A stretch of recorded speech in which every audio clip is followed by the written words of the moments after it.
I think the best of the comic characters, Superman, Batman, Captain Marvel, there is something archetypal about them that I think is so robust that it will withstand all kinds of hard treatment or different treatment.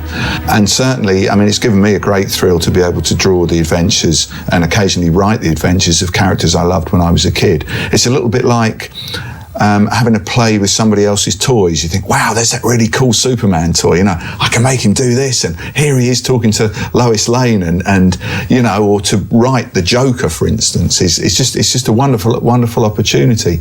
And certainly, I've never had a dream about Superman or Batman, but I almost feel like, in a dreamlike way, that I know them, or I have met them, or I would recognise them.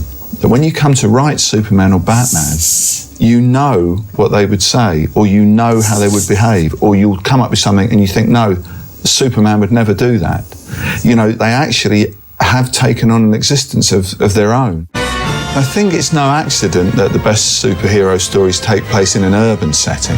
There's something about the kind of rigid, grid-like, almost prison block feeling of a modern city that responds very well to having an athletic figure freely jumping across it, you know, completely oblivious to gravity, completely oblivious to walls and everything.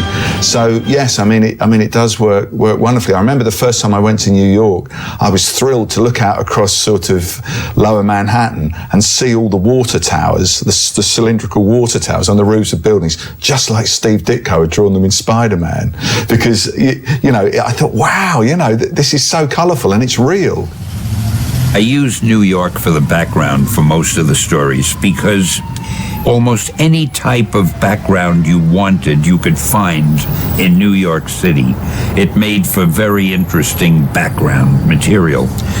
Also, I lived in New York, so it was very easy for me to be authentic. I could mention what neighborhood something was taking place in, and I knew this was true because I knew the neighborhoods. What Stan did was, and Stan's and all Stan's compatriots, is that they looked outside their windows and they all lived in New York. And what better scenery do you need than this? You know, if you're going to have Spider-Man swinging off buildings, well, you got plenty in New York.